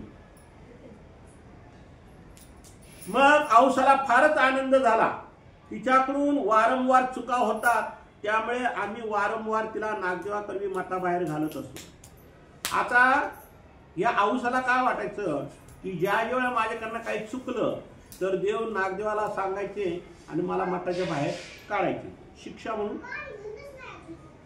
नागदेवावर तशीच पाळी कधी आलीच नव्हती आणि ह्या नागदेवाची पाळी कधीच आली नाही. औसावर बराच वेळा आली, नाथोबावर आली, पण नागदेवावर कधी पाळी आली नाही. पण नेमकं आज योगायोगाने काय झालं, नेमकं नाथोबा आणि नागदेव हे दोघे चुकीमध्ये सापडले. आज प्रथमच त्यांच्या तशी पाळी आली आणि ते आम्ही औसा करून बाहेर घालवी. ती फारच उत्साहाने दरवाज्यात जाऊन उभी राहिली. आता औसाला सांगितलं ना यांना बाहेर घाला, म्हणजे आत येऊ देऊ नका, त्यांना बाहेरच थांबवा. आणि त्याच्यामुळं काय झालं, औसाला उत्साह झाला. दारांटात जाऊन मोठ्या तोऱ्याने उभी राहिली. नागदेव आणि नाथोबा कपाळी टिळे, मुखी तांबूळ अशा थाटात येत होते. आता ही औसा तोरात जाऊन त्या दारात उभी राहिली, ह्यांना आत घ्यायचं नाही म्हणून. आणि तेवढ्यात ते नाथोबा आणि नागदेव यांच्या तोंडात तांबूळ, पान खाल्लेलं आणि कपाळात टिळा लावलेला अशा थाटामाटात आले. ते अगदी दारवंट्यात पोहोचेपर्यंत औसा तशीच उभी होती. आता ते मठाच्या दरवाजापर्यंत येईपर्यंत औसा काही बोलली नाही. कळलं का? मग काय करते, औसा तशीच उरली, परंतु ते दारवंटाच्या आत पाऊल टाकणार तोच त्यांच्यावरती कराडली. आता ती तिकडून येईपर्यंत काही बोलली नाही, पण ती जेव्हा दरवाजाजवळ आले आणि दरवाजातून उमराच्या आत पाय घालणार तेवढा ती औसा मोठ्याने ओरडली. काय म्हणते बघा, अरे थांबा रे, आत येऊ नका, स्वामी जगन्नाथांनी तुमच्यासाठी मठाचे दरवाजे बंद केले आहे. बघा, आता नागदेव हा पट्ट शिष्य, मोठा ज्ञानी माणूस, विद्वान पंडित, पण अशा पंडिताला सुद्धा ह्या औसाने काय केलं, दरडावून बोलली. कारण आता स्वामीची परवानगी मिळाली ना. मग आता स्वामीची परवानगी मिळाली, ती कोणाला कशाला घाबरती. मग ती डायरेक्ट त्यांना म्हणली की थांबा रे, म्हणजे त्या उंबर होता त्या मठाचा, त्याच्या बाहेरच त्यांना उभं केलं. आणि काय म्हणली, आत येऊ नका, तुम्ही आत जाऊ नका. म्हणजे का, तर स्वामी जगन्नाथांनी तुमच्यासाठी मठाचे दरवाजे बंद केले. तुम्हाला दरवाजात आत यायचं येऊ देणार जायचं नाही, आणि त्याच्यासाठी मी हे सगळे दरवाजे बंद करायला मला स्वामींनी सांगितले, त्याप्रमाणे मी मठाचे दरवाजे बंद केले, तुम्ही आता बाहेरच राहा, अशी औसा म्हणते. त्या क्षणी औसाने धाडकन दरवाजा बंद केला. बिचारे नागदेव आणि नातोबा केविलवाणी बाहेरच उभी राहिली. आता शिक्षा. आता हिने काय केलं, धाडसाने दरवाजा बंद केला, त्याला बाहेर तात्काळ उभं ठेवलं, आणि ते बिचारे केविलवाणी नातोबानी नागदेव त्या औसाकडे बघत राहिले की अशी का करते, आम्हाला का आत येऊ देईना, आमच्याकडनं असं काय चुकलं तेव्हा आम्हाला हिने असं करावं. काय झाले हे त्यांना समजेना, काय चुकले हेही त्यांना समजेना, त्यांच्या ध्यानात येईना. औसाची मनधरणी करते, म्हणाले आऊ माते आम्हाला हात तरी येऊ दे, आमच्याकडून काय अपराध घडलाय ते तरी आम्हाला विचारू दे. मग ते लागले औसाला हात जोडून विनंती करायला की बा हा ठीक आहे, काय हरकत नाही, आम्हाला आत येऊ दे, आमचं काय चुकलं असेल ते आम्हाला स्वामींना विचारू दे, आम्ही शिक्षा भोगायला तयार आहे, पण आम्हाला आत येऊ दे. हिने त्यांना उन्हातच बाहेर उभं केलं की तुम्ही आत यायचं नाही, जोपर्यंत स्वामी बोलवत नाही तोपर्यंत जायचं नाही. ते बिचारे बाहेर उभे राहिले. नाही रे, तुम्हाला मठात येण्यास स्वामींनी मनाई केली आहे, अशी कोण म्हणते, औसा म्हणते की तुम्हाला स्वामींनी मठात यायला मनाई केली, तुम्ही बाहेरच थांबा, राहा तसेच तिष्ठत राहा, असे म्हणून औसा फार मोठ्या पराक्रमाने गाजवला. आणि त्याला ओरडून म्हणते की तुम्ही बाहेरच थांबा, तुमचा आत यायचा काही संबंध नाही, अशी त्यांना दरडावून त्यांना दमदाटी द्यायला लागली. अशा थाटात प्रौढी मिरवीत आली. ते दोघे अतिशय दुःखित होऊन तसे दरवाज्यात उभे राहिले. आता त्यांना खूप मोठं टेन्शन आलं की आपल्याकडनं असं काय चुकलं, स्वामी आपल्यावर एवढं का रागवले, आणि आपल्याला मठाबाहेर यांनी का डांबलं ठेवलं, आणि दरवाजे का बंद करून घेतले, म्हणून या दोघांना मोठं कोडं पडलं. बराच वेळ झाला तरी आम्ही दरवाजा उघडण्यास आज्ञा देत नाही, आणि देवानी जवळजवळ त्यांना अर्धा एक तास बाहेरच उभं केलं, ते दरवाजेच उघडले नाहीत. असे पाहून भक्तिजनी चुळबुळ करू लागले. आता बाकीचे इतर भक्तिजन बी होते, पण इतर भक्तिजनांना औसा पुढं आणि देवा पुढं काही बोलता येईना, कारण देवा पुढं बोलावं ते देव रागात होते, आणि औसाला बोलावं तर ती काय म्हणणार, मला देवाने सांगितलं, मी काय तुमचं ऐकणार आहे काय, मी जे देव सांगते मी देवाचंच ऐकणार, तुमचं नाही ऐकणार. परंतु कोणालाच काही बोलण्यात धाडस होत नव्हते. अशा वेळी आमच्या बाईसा पुण्याची फार लवकर किव यायची. मग आता इथं कोणीच कोणाला काही बोलू शकत नाही असं म्हणल्यावर त्या ठिकाणी बाईसा मोठ्या होत्या. मग त्या बाईसांना थोडी किव आली. नागदेवासारख्याला शिक्षा दिली आहे त्याअर्थी अपराध गंभीर असावा. आता बाकीच्या भक्तजनांना काय वाटलं की नागदेव हा सगळ्यात मोठा, तसा तो श्रेष्ठ होता, ज्ञानी होता, अनुसरला होता, बोधवंता, वेदवंत, आणि पूर्वीचा पंडित बी होता तो. अशा व्यक्तीला जर देव दरवाजाच्या बाहेर ठेवतात याचा अर्थ ह्या नागदेवाकांना काहीतरी मोठी चूक घडलेली आहे. खूप मोठा वेळ झाला, काही बोलायचे धाडस करणं, खूप वेळ झाला. तेव्हा अखेर भीत का होईना पण म्हणाला, बाबा ते दिनवानाने होऊन बाहेर उभे आहेत, उद्या त्यांना आत तरी येऊ द्या, असं कोण म्हणतं, बाईसा. बाईसा मुख्य होत्या देवाच्या दरबारात. मग त्या बाईसा विनवणी करतात स्वामींनी, अहो ठीक आहे त्यांचं चुकलं असेल, का असेल ते काय, त्यांना त्यांची चूक सांगा, पण त्यांना आत येऊ द्या, तुम्ही मठाच्या बाहेर त्यांना उभं केलंय, त्यांना आत येऊ द्या, आणि काय शिक्षा करायची ती शिक्षा द्या, किंवा काय चुकलं असेल ते त्यांना समजून सांगा, अशी बाईसा काय करायला स्वामीजवळ विनवणी करावी लागली. त्यांचे काय चुकले तरी काय त्यांना समज द्या, आणि मग त्यांना शिक्षा करायची ती करावी. मग त्यांचं काय चुकलं असेल ती समज द्या, आणि मग त्यांना काय करा, शिक्षा द्या. आता हे पुढे काय होते पहा. मग देव काय म्हणतात, ठीक आहे. देव म्हणतात ठीक आहे, काय हरकत नाही, नाही का उघडा दरवाजा आणि घ्या त्यांना आत. मग औसाला सांगितलं तो दरवाजा उघडा आणि त्यांना आत घ्या. आम्ही त्यांना आत घेण्यासाठी परवानगी दिल्यानंतर औसाने दरवाजा उघडून त्यांना आत घेतले. ते खाली माना घालून आले आणि दंडवत घालून अपराधासारखे उभे राहिले.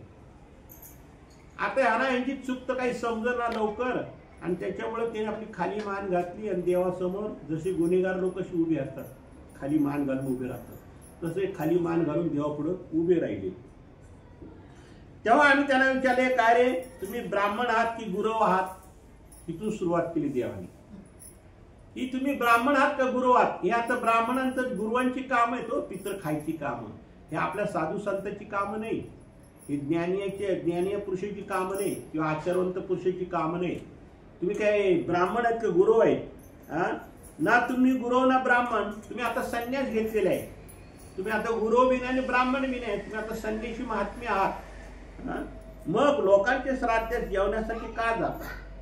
मग लोकांचे श्राद्धाचं जे जेवण आहे ते तुम्हाला खाण्याचा काय अधिकार आहे? तुम्ही कशासाठी जाता? इंद्रियार्थ रस जेवायला मिळाले म्हणून की काय? मग तुम्हाला काय तिथं काय पंचपक्वान्न खायला मिळणार होतं म्हणून तुम्ही गेले काय? की पूर्वजन्म लाभून भविष्यात त्याला पिता होण्याचे आहे म्हणून, आणि जो दुसऱ्याचे पित्र खातो त्याला पिता म्हणून बाप म्हणून त्याच्या घरी जन्माला जावं लागतं. असे काय त्याचं ऋणानुबंधन आहे. मग तुम्हाला काय त्यांचं बाप व्हायचं होतं काय पुढच्या जन्मी? तुम्हाला भिक्षांनाचा कंटाळा आला म्हणून मग तुम्हाला भिक्षांना चांगलं मिळत नाही, पंचपक्वान्न खायला मिळत नाही म्हणून तुम्ही तिकडे गेले होते काय? सांगा, श्राद्धाचे जेवणास काय गेले होते ते? आणि हे श्राद्धाचं भोजन जे करायला तुम्ही गेले ते काय गेले, काय कारण आहे त्याचं मला उत्तर द्या. असं देवाने काय केलं, नागदेवाला आणि नाथवाला ठणकावून विचारलं. त्यावर नागदेव काय म्हणताय, जी आम्हाला तर स्वामींनीच पाठवले होते. त्यांनी चाचरत उत्तर दिले. आता या ठिकाणी रेमनाईकांनी थोडीशी काय केलं, थोडेसे शब्दामध्ये उलटपालट करून ह्याला पटवी करून ह्याला जबरदस्तीने नेलं. हे काय म्हणतात, स्वामी तुमच्याच परवानगीमुळे आम्ही गेलो नाही तर आम्ही गेलो नसतो. काय आम्ही पाठवले होते? आम्ही 10 रागात बोललो. मग देव रागात बोलले, आम्ही पाठवलं असं म्हणता का तुम्ही? आम्ही पाठवायचं काय संबंध? तुम्ही माझ्याकडे आले का परवानगी मागायला? तर तुम्ही मला काही विचारपूस करायला आले का? नाही जी, परंतु आम्ही रेमनाईका करवी विचारले होते. नागदेव त्याचा अर्थ कायम ठेवून मग तो काय म्हणतो, नागदेव म्हणतो नाही तुम्ही नाही पाठवलं, पण हा आम्हाला सांगायला आला रेमनाईक की स्वामीची मी परवानगी घेतली म्हणून. शब्द फिरवले. रेमनाईकांची विचारणे म्हणजे एक अर्थी आम्हाला भीड घालणेच झाली ना. मग तुम्ही रेमनाईकाला पुढं घालून त्याच्याकडनं परवानगी मागता, म्हणजे जसं काय तुम्ही आमच्यावरच एक मोठं दबाव आणायचा प्रयत्न करता का? त्याला पुढं घालायचा काय संबंध आहे? रेमनाईकांना आम्ही स्पष्ट नकार देऊ शकत नव्हतो म्हणून आधारूत होकार दिला. आता रेमनाईकांना आम्ही विरोध करू शकत नव्हता आणि ती प्रतिष्ठित त्या गावातली व्यक्ती असल्यामुळं त्याचं मन नाराज होऊ नये किंवा तो दुःखी होऊ नये म्हणून आम्ही काही बोललो नाही. आमच्या रुखातील होच ओळखायला तुम्ही हवा होता. आपला आपात अक्कल हुशारणी करावा, पण तसे न करता उलट तुम्ही तुमच्या वागण्याची जबाबदारी आमच्यावर टाकत आहात. आता रेमनाईक काय म्हणतो, आम्ही काय म्हणतो, तुम्ही काय म्हणता याचा तुम्ही थोडा तरी विचार केला का? विचार केला नाही. तुम्ही परस्पर आपल्या मनाने ठरवून तुम्ही परस्पर गेले. हे योग्य नव्हे. अरे श्राद्धाचे अन्न म्हणजे विकल्परूप अन्न असते. देव म्हणतात श्राद्धाचं आणि पित्राचं खाणं हे कसं आहे, विकल्परूप.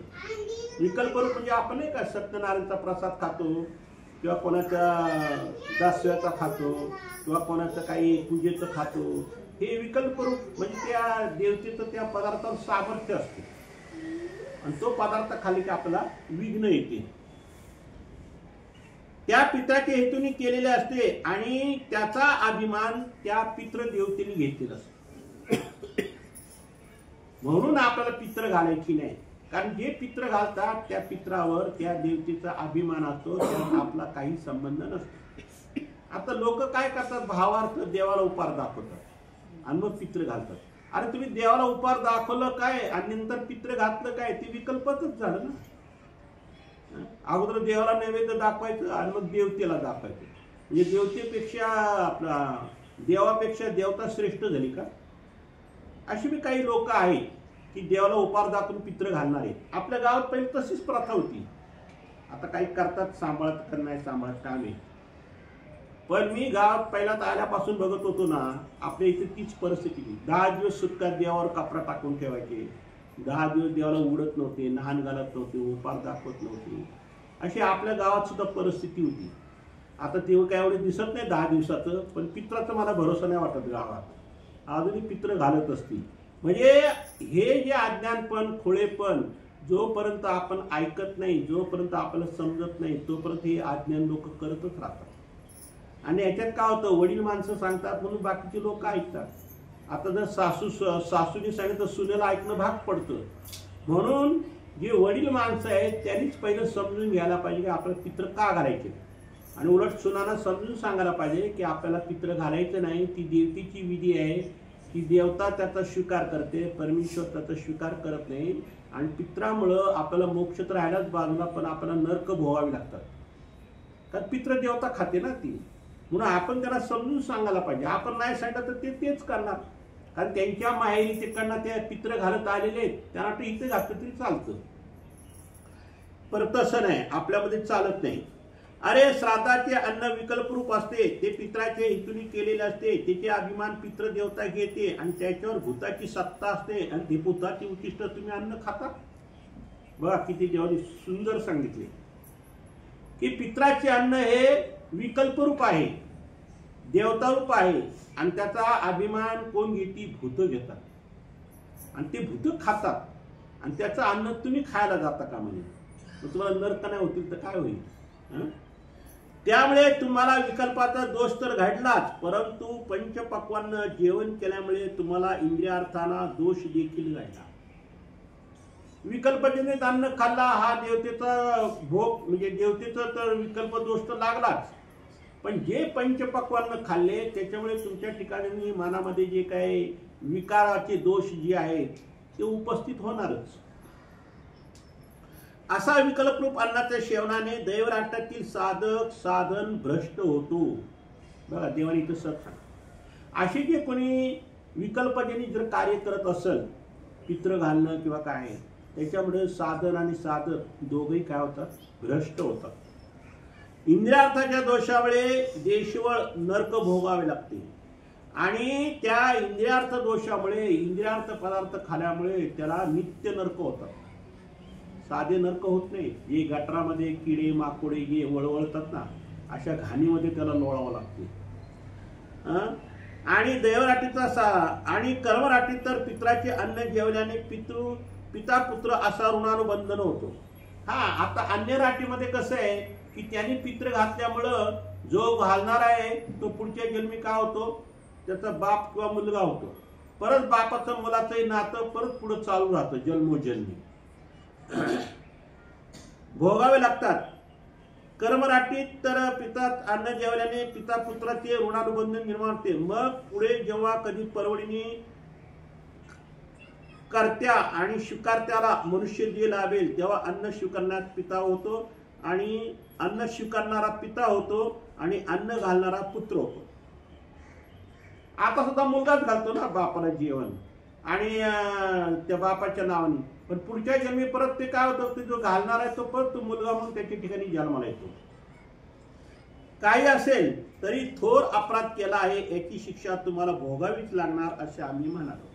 मग देव काय म्हणे, तुम्ही एवढा मोठा अपराध केलेला आहे, या अपराधाची तुम्हाला काय करावं लागेल, शिक्षा भोगावीच लागणार, त्याला दुसरा काही पर्याय नाही.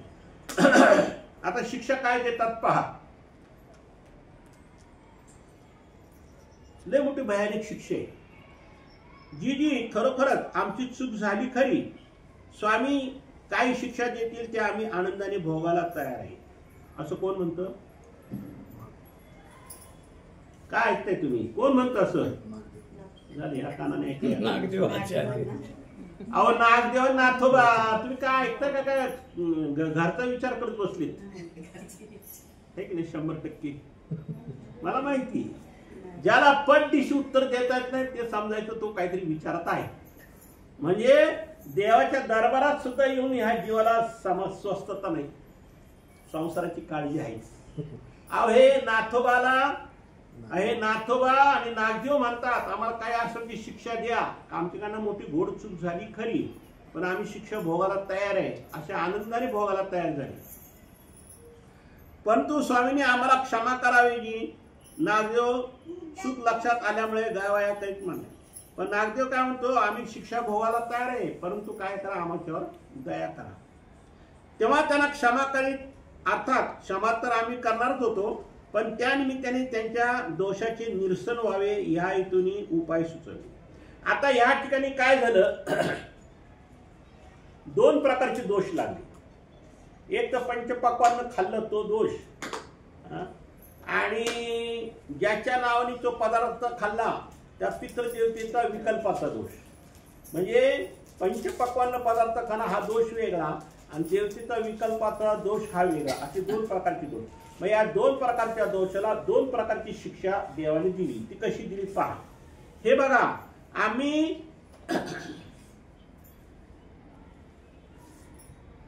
तुम्ही मठावरून उड्या माराव्यात. आता मठ का लहान असेल का, तो पूर्वीचे मठ उंच असायचे, देवदेवतेचे मठ आहे की नाही, निदान 20 फूट 25 फूट उंच असणार. आणि तर क्षमा करू, परंतु उड्या मारताना पृष्ठभाग जमिनीला टेकायचा नाही. पृष्ठभाग म्हणजे पाठ. अव्वांना उडी टाकायची म्हणल्यावर माणूस पाठीवर पडणारच किंवा तोंडावर पडणारच किंवा तो हात टेकवणारच, काही ना काहीतरी होणारच ना तिथं.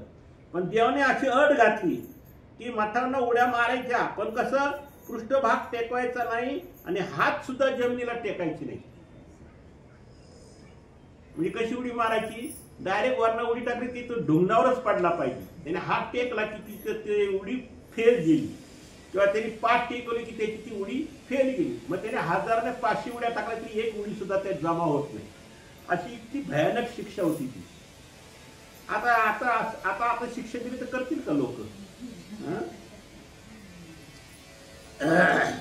आम्ही पुष्कळ उड्या मारायला सांगत होतो, पण उड्याची संख्या कमी करण्याची विनंती केली. देवाने त्यांना 500 उड्या मारायला सांगितल्या होत्या, पण ते 500 वरनं कितीपर्यंत आल्या, 25 वर आल्या. हे कशामुळं, बाईसामुळं. बाईसांनी हे केली ना, तळवळा केली. 25 उड्यावर समझोता झाला. मग 25 उड्या मारण्याचे कबूल करून ते मठावर चढले व उड्या मारू लागले. परंतु प्रत्येक उडी मारताना एक पृष्ठभाग तर जमिनीला टेकायचा, नाही तर हात तर जमिनीला टेकायचा. बघा, म्हणजे 25 उड्या मारल्या आणि 25 उड्याला हात बी टेकायचे आणि पृष्ठभाग बी टेकायचा. त्यामुळे एकही उडी आमच्या लेखी लागली नाही. दुप्पट उड्या मारल्या तरी एकही उडी आमच्या लेखी लागली नाही. अखेर बाईसनच त्यांची कीव आहे. आता 25 ठिकाणी 50 उड्या मारल्या, पण त्यातली एक बी उडी लेखी लागली नाही. म्हणजे सगळ्या उड्या त्यांच्या काय गेला, फुकट गेला. आणि उड्या मारून ते दमून गेले, थकून गेले. मध्यस्थी करत्या म्हणाल्या, बाबा पोरांनी दुप्पट उड्या मारल्या तरी एकही बाबा उडी त्यांची लेखी लागे ना, ते फार खिळखिळे झाले आहेत, तरी स्वामींनी दुसरी एखादी शिक्षा सुचवावी. आता बाईसही मध्यस्थी करणारी होती ना, मग तिने देवाला पर्याय सांगितला की आता उड्या मारून हे फार खिळखिळीत झाले, त्यांची फार हातपायाची हाडं मोडायची वेळ आली. आता ह्यांना काहीतरी दुसरी शिक्षा द्या, पण ही शिक्षा देऊ नका. देव काय म्हणतात, ठीक आहे. मग दोघे मिळून 500 दंडोत घाला. किती घाला, 500. आपल्याला 5 दंडोत घालायला जीवावर येतात, 500 कधी व्हायची. म्हणजे दोघांनी मिळून 250 घालायचे. आम्ही शिक्षेत बदल करीत म्हणालो, उड्या जरी लेखी लागल्या नसल्या तरी वाया गेला नव्हता. त्यामुळे इंद्रियाचा दोष नासून गेला. इंद्रियाचा दोष म्हणजे जे पंचपक्वान्न खाल्लं होतं ना, ते दोष काय झाले, नासले गेले, प्रतिबंधला गेला. परंतु विकल्प दोष नासणे अजून शिल्लक होते. विकल्प दोष म्हणजे त्या देवतेच्या फळाला गेले असते, तो नासला पाहिजे ना मेन. म्हणून आम्ही दंडोताची शिक्षा सुनावली. मग ते दंडोत घालू लागले. परंतु इतके गलित गात्र झाले होते की त्यांना 500 दंडोत घालणे शक्यच नव्हते. अहो, त्याला उड्या मारून मारून त्यांचे हातपाय मुरगळले. आता 500 दंडोत कधी घालणार, त्याला दंडोतच घालता येईना. पुन्हा बाईसांना त्यांची कीव आली. आम्ही विनवले, बाबा मी त्यांना दंडोत घालण्यास मदत करू. बघा बाईसाला किती कीव. एखाद्या आईला कीव यायची नाही, एवढी त्या बाईसाला कीव आली त्यांची. बाईसाच्या प्रश्नाचा रोग आमच्या लक्षात आला. आम्ही त्यांना अनुमती दिली. बाईसांनी दंडोत घालण्याची सवय होती आणि बाईसांना 1500 दंडोत घालायची पहिली सवय होती. त्यामुळे त्यांना त्याचं काही एवढं वाटलं नाही. आणि तसंच पाहिलं ते सगळ्यात वडील होत्या. म्हणजे वयाने जास्त होत्या, तरी त्यांची 500 दंडोत घालायची तयारी झाली. त्यामुळे बाईसांनी एकट्याने 250 दंडोत घातली. किती? 250 दंडोत होते एकट्या बाईनी, कळलं का? बाईसांनी त्यांनी दोघांनी मिळून 250 दंडोत घातले.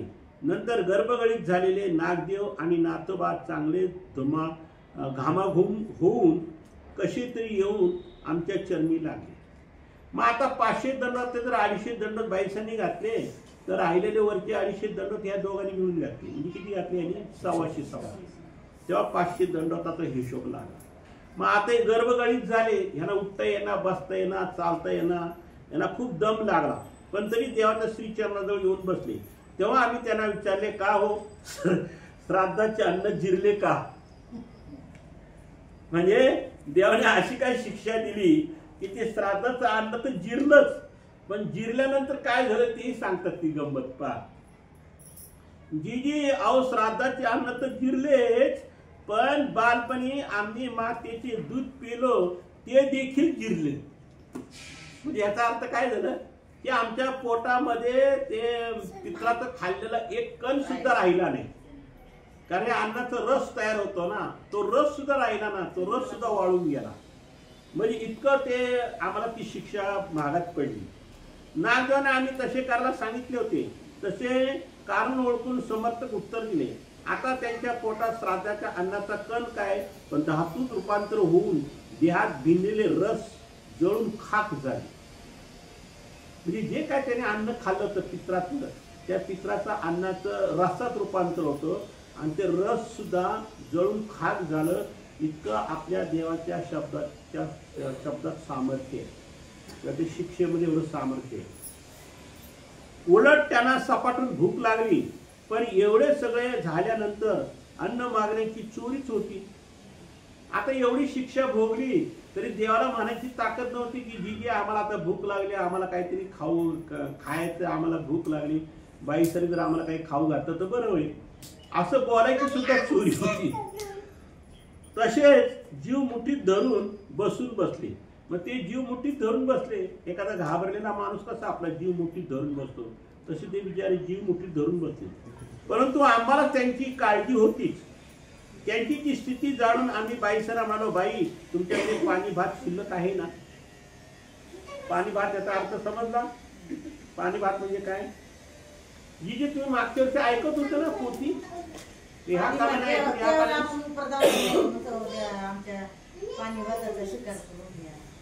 अगं हो बाई, पाणी भाताचं शिकार. पाणी भात कशाला म्हटलंय?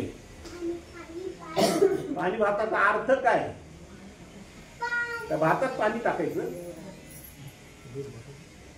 अहो शेळे तुकडे भाकरीचे, चपातीचे, काय असं ना, ज्वारी बाजरी कोणती का होईना, जे शेळे तुकडे कडक झालेले असतात 2-2, 4-4, 8-8 दिवसाची, ते काय खाता येते का? मग ते पाण्यात भिजत ठेवायचे आणि मग त्याचा असा लगदा तयार होतो भातासारखा, त्याला म्हणतात पाणी भात. आणि ते पाणी भात आपले साधू लोक खायचे.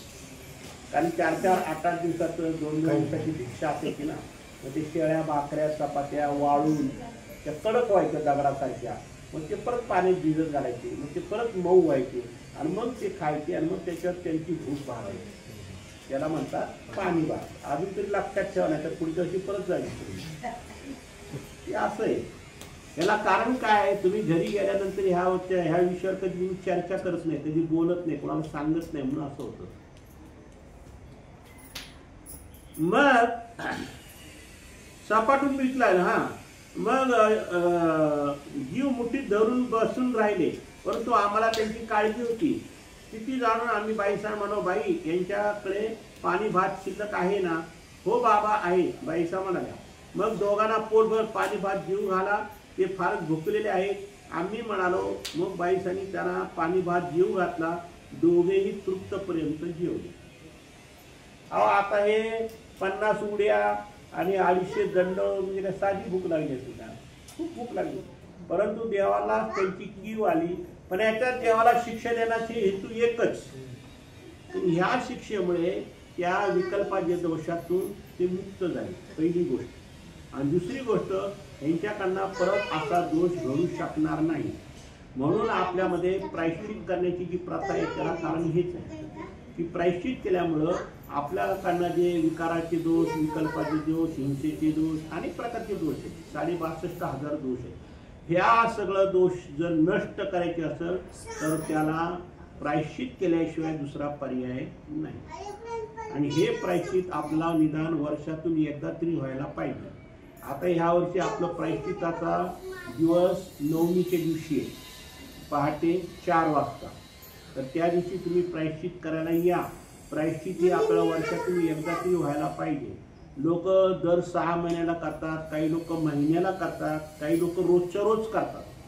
हे जर प्रायश्चित केलं तरच तुमची योग्यता वाढते. आणि हे जर प्रायश्चित नाही केलं तर देवता या दुःख भोगायला तुमच्या पाठीमागे टपलेले आहेत आणि ते तुम्हाला नरकात ओढायला तयारच असतात.